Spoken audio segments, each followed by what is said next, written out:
So I wanted to make a few comments after today's event. It was and about today's event. So it was really an extraordinary day.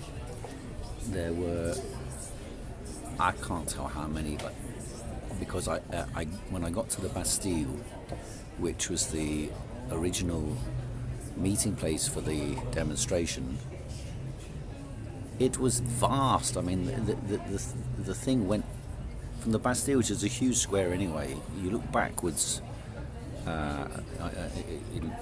that direction, and then that direction was a sea of people as far as anybody could see, and the other direction also. And then I had to go away to try and fix the camera and the stream, and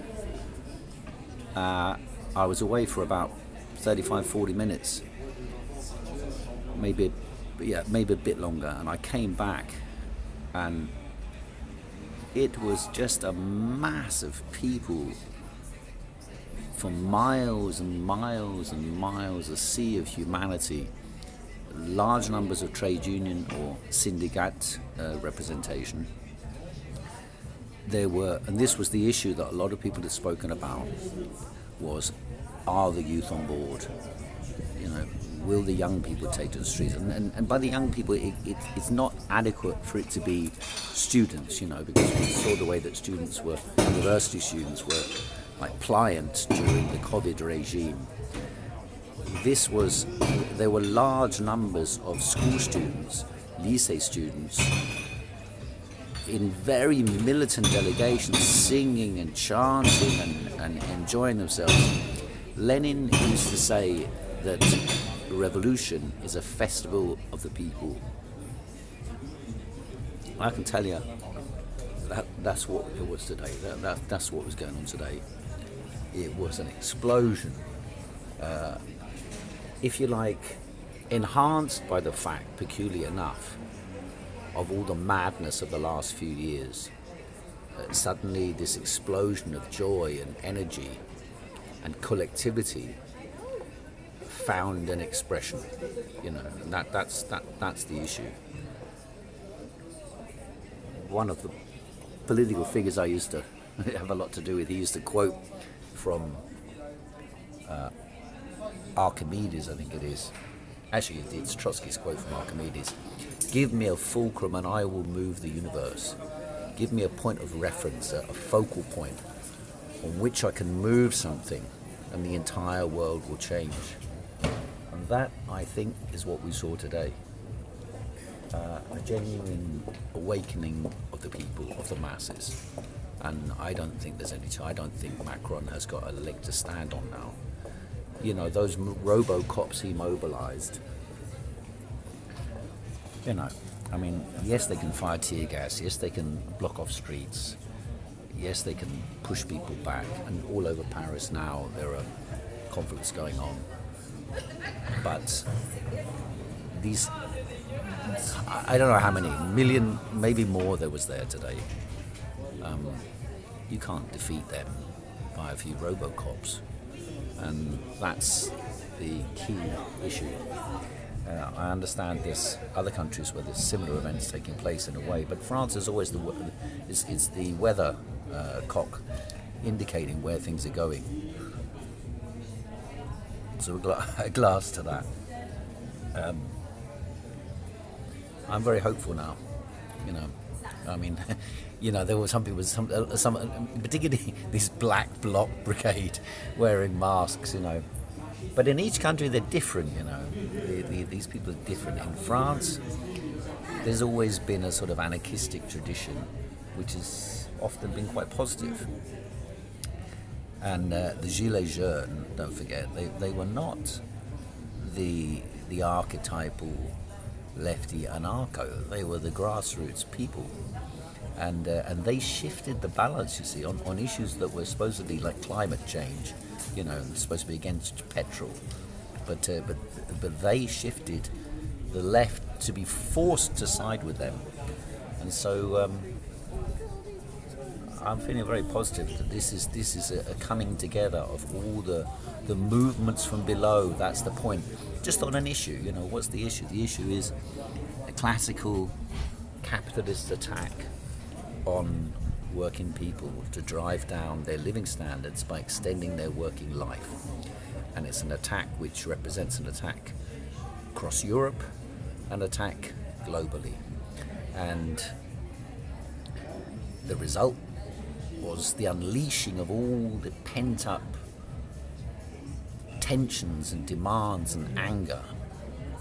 They find expression over an issue, over one, well, not innocuous, but apparently innocuous issue. And by the way, the British government, apparently the Financial Times yesterday, they said that the British government have withdrawn their plans to change the age at which we retire, having seen the riots in France and the unrest in France. Of course, the central point is not the riots. France has a tradition of riots. No one was blinking an eyelid on the protest. The fact that nearly every bus stop had had their glass smashed and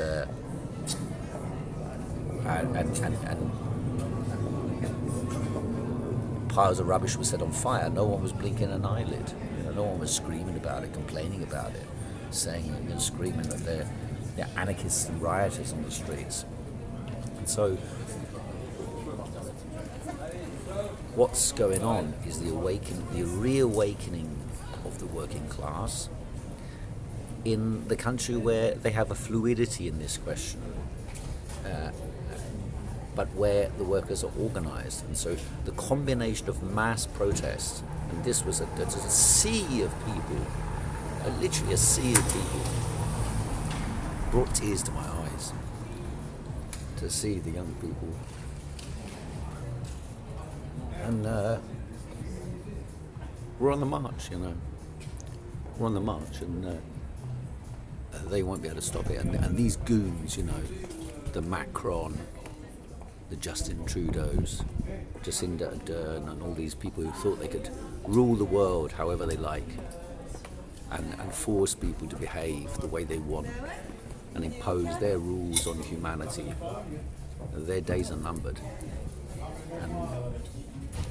And that's what we saw today. Now, after that, from having formulated demands against something, what I believe will happen next is there will be committees and meetings established, like very fluid. They're very, very fluid in France, these things.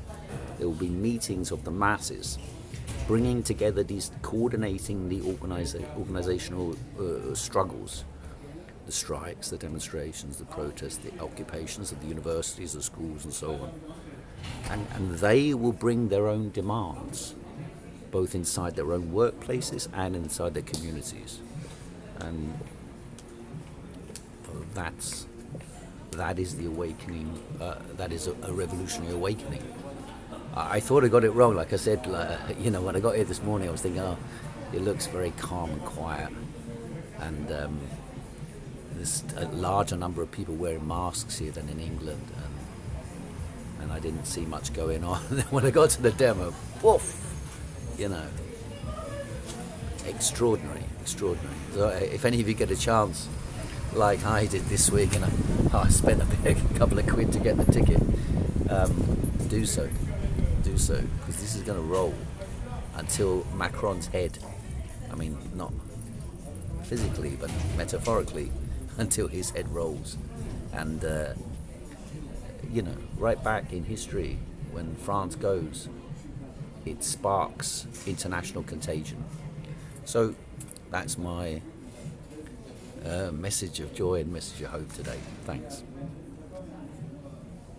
There'll be some videos I'm trying to upload now, which